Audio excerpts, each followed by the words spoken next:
আমার জামাইয়ের কলিগের ওয়াইফ আমার জন্য কি পাঠালো সেটাই এখন আপনাদের সঙ্গে শেয়ার করব। কয়েকদিন আগে আমি এই বক্সটাতে করে ওনাকে পুডিং বানিয়ে পাঠিয়েছিলাম, তো উনি ফাঁকা বক্সটার সঙ্গে আরও অনেক কিছু পাঠিয়েছে। এটা একটা বডি স্প্রে, এটা ছেলেদের জন্য, আপনাদের ভাইয়ার জন্যই হয়তো দিয়েছে। আর এটাতে হচ্ছে দই আছে, উনি ফোন করে বলেছে আমাকে ওনার হাতে বানানো দই। আমি নতুন কোনো রেসিপি শিখলে রান্না করে ওনার জন্য পাঠাই, আবার উনিও কিছু শিখলে আমার জন্য পাঠায়। রিসেন্ট উনি দই বানানো শিখেছে, তো সেজন্যই আমাকে পাঠিয়েছে টেস্ট করে দেখার জন্য। আমি আবার ওনার জন্য হাড়িভাঙ্গা আম পাঠিয়েছি 10 কেজি আমাদের বাগানের। সরাসরি ওনার নাম ঠিকানা দিয়ে অর্ডার করে দিয়েছিলাম, ওনাকে সারপ্রাইজ গিফট দিয়েছি। আম পেয়ে তো উনি মহা খুশি, সেই প্রশংসা করলো। তারপর আমার জন্য দই বানিয়ে পাঠিয়েছে। দইটা আলহামদুলিল্লাহ অনেক মজা হয়েছিল, খেয়ে বোঝাই যাচ্ছিল না যে বাসায় বানানো নাকি কেনা। আমার হাতের দই ভালো হয় না, আমি অনেকবার চেষ্টা করেছি, কেন যেন নিচে অনেক পানি জমে যায়। অবশ্য অনেক দিন আগে ট্রাই করেছিলাম, যখন আমি সংসারে নতুন, বিভিন্ন রেসিপি তখন ট্রাই করতাম। তখন তো রান্না সম্পর্কে কিছুই বুঝতাম না, তবে এখন আবার একদিন দইয়ের রেসিপি ট্রাই করা লাগবে। আমার জামাই পারফিউমটা ওপেন করছিল, ভাবি বলে দিয়েছে যে ওনার দুলাভাই এই পারফিউমগুলো নিয়ে এসেছে বিদেশ থেকে।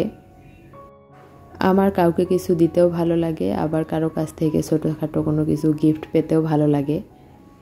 দেওয়া নেওয়ার মধ্যেই তো সম্পর্ক গভীর হয়, তাই না বলেন? আজকে বাজার থেকে আমার জামাই 2 কেজি আম্রপলি আম কিনে নিয়ে এসেছে।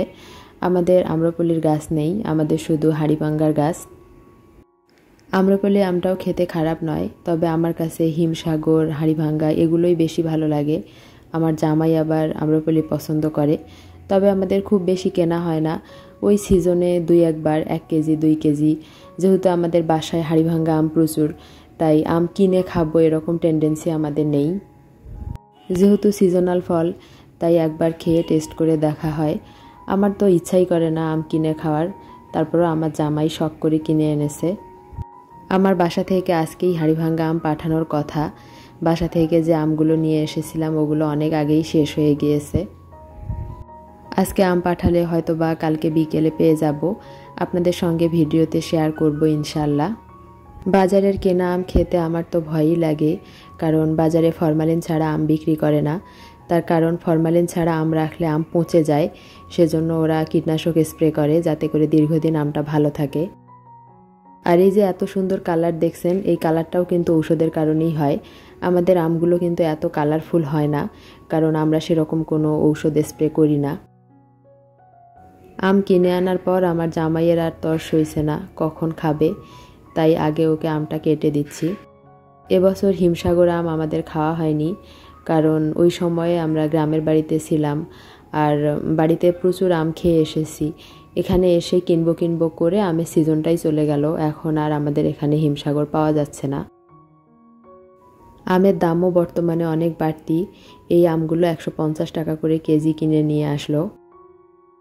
এখানে 2 কেজি আম ছিল, 2 দিনেই শেষ হয়ে যাবে, কালকে তো আবার বাসা থেকে আম আসবে, সেগুলো খাবো। চলুন এখন দেখাই আমি যে 4-5 দিন আগে কলা রেখেছিলাম নর্মাল ফ্রিজে, সেটার কি অবস্থা। এতদিন বাহিরে যে কলাগুলো ছিল সেগুলো খেয়ে শেষ করে ফেলেছি, মোটামুটি 4-5 দিন হয়ে যায়। দেখতেই তো পাচ্ছেন 4-5 দিনে কিছুই হয়নি, এখনও 2-3 দিন ভালো থাকবে ফ্রিজে, কিন্তু এই কলাগুলো যদি বাইরে থাকতো এতদিনে কালো হয়ে পৌঁছে যেত। তবে দ্রুত নষ্ট না হওয়ার আরও একটা কারণ আছে, কারণ এই কলাতে কোনো ফরমালিন মেশানো নেই, কিন্তু বাজারের কেনা কলা এতদিন ভালো থাকে না, আমি দেখেছি ফ্রিজে রাখলেও 2-3 দিনের মধ্যেই নষ্ট হয়ে যায়। এখন যে কয়েকটা খাবো সেগুলো বের করে নিলাম, আর বাকিগুলো আবার ফ্রিজে রেখে দেব, 2-3 দিন পর্যন্ত রেখে খাওয়া যাবে। তারপর এখন আপনাদেরকে দেখাই আমি গতকালকে আমার ফোনের জন্য এই কাভারগুলো নিয়ে এসেছি। আপনারা অনেকেই জানতে চান আমি কি ফোন ইউজ করি।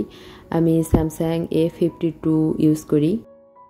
আমার ফোনের কাভারটা অনেক পুরনো হয়ে গিয়েছিল, আর যেহেতু কুকিং ভিডিও করি অনেক সময় রান্নার তেল মশলা ভরে নোংরা হয়ে গিয়েছিল, তাই নতুন করে 2টা কাভার নিয়ে আসলাম।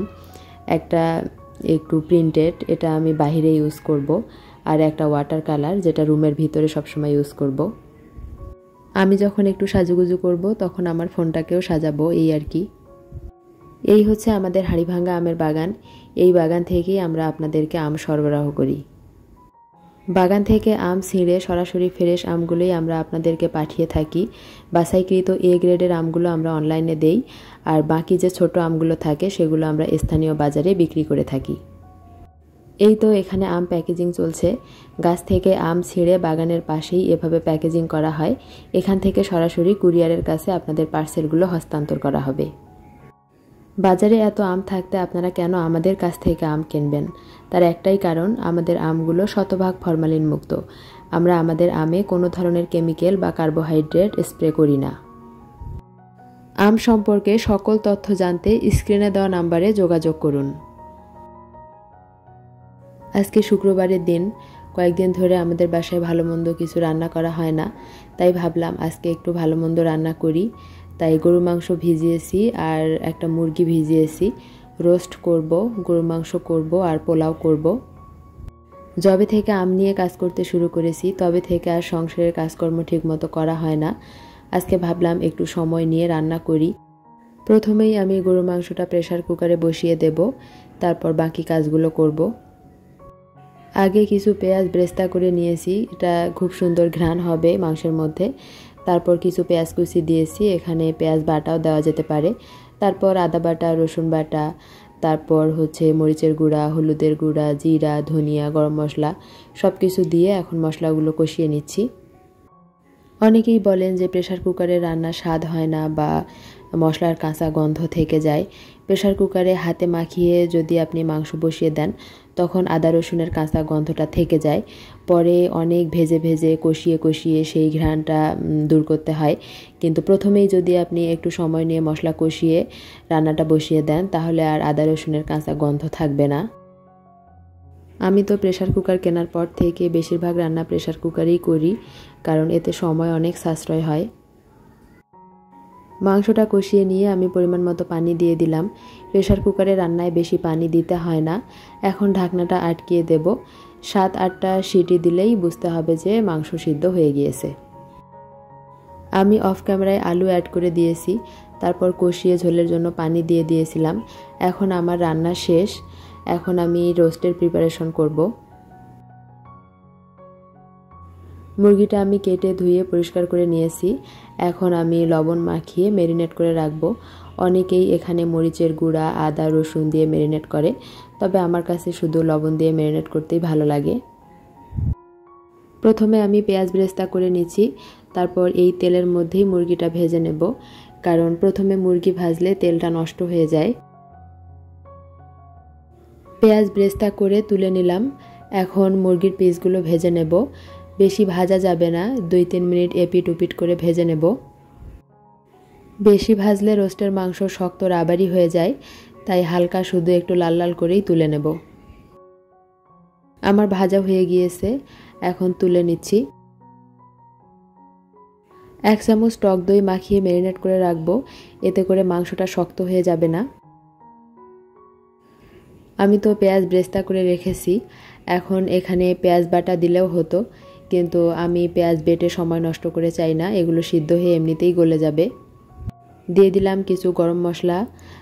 এখানে ছিল তেজপাতা, দারচিনি, লং, এলাচি, আদা রসুন, তারপর ধনিয়ার গুঁড়া, লবণ, মরিচের গুঁড়া আর রোস্টের মশলা।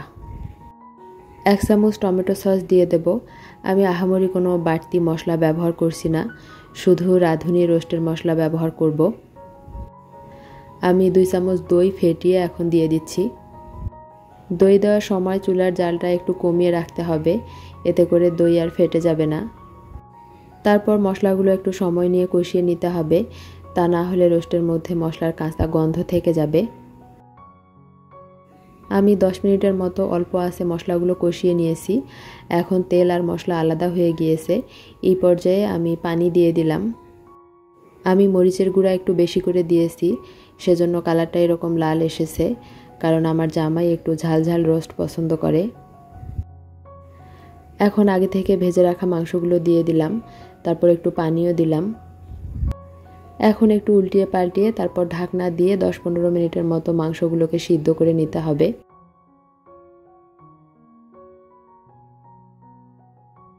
মাংস এদিকে সিদ্ধ হচ্ছে আর এদিকে আমি পোলাওয়ের চালটা ধুয়ে ভিজিয়ে রাখবো, এতে করে পোলাও অনেক ঝরঝরে হয়। ভালো করে সিদ্ধ হয়ে যাওয়ার পর কাঁচামরিচ দিয়ে দিলাম, হাফ চামচ গোলাপ জল আর হাফ চামচ কেওড়া জল দিয়ে দেব। দিয়ে দিচ্ছি পেঁয়াজ বেরেস্তা, আপনারা এই পর্যায়ে আলু বখরা কিশমিশ অ্যাড করতে পারেন। 1 চামচ ঘি দিয়ে দেব, বাসায় মাওয়া থাকলে দিয়ে দিতে পারেন।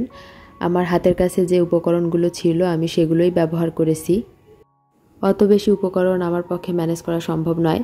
তারপর গুঁড়া দুধ দিয়ে দিলাম, একটু বেশি করেই দিয়েছি, 3 চামচের মতো।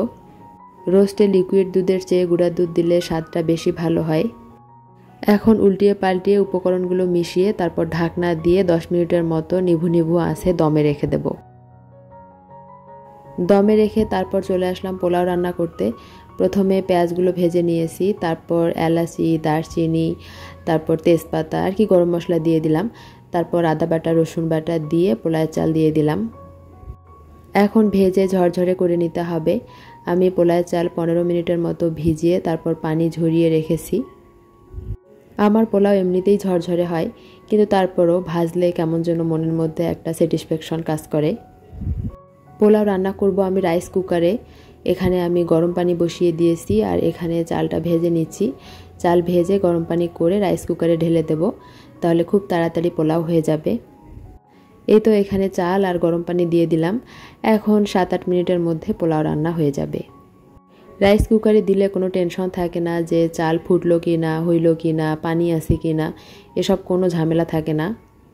শীতকালে আমি গাজর ডিপ ফ্রিজে ফ্রোজেন করে রেখেছিলাম, সেখান থেকে একটু গাজরও দিয়ে দিলাম। পোলাওয়ে আমার গাজরের ফ্লেভারটা ভালো লাগে।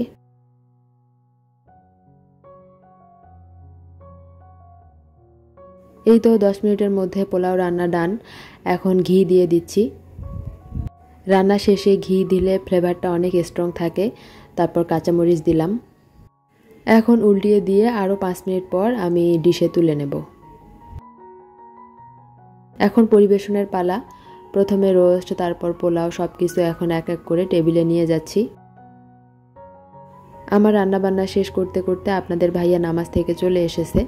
এখন দুপুরের খাবার খাবো আমরা। ঝটপট অল্প সময়ের মধ্যে পোলাও রান্না করেছি, গরু মাংস রান্না করেছি আর রোস্ট করেছি, আর সাথে আছে লেবু। আপনাদের কার কার কেমন লাগলো আমার রেসিপিগুলো আমাকে কমেন্ট করে জানাতে ভুলবেন না কিন্তু। আজকের মতো এখানেই বিদায় নিচ্ছি। দেখা হবে নতুন কোনো ভিডিওতে ইনশাআল্লাহ। আল্লাহ হাফিজ। আসসালামু আলাইকুম।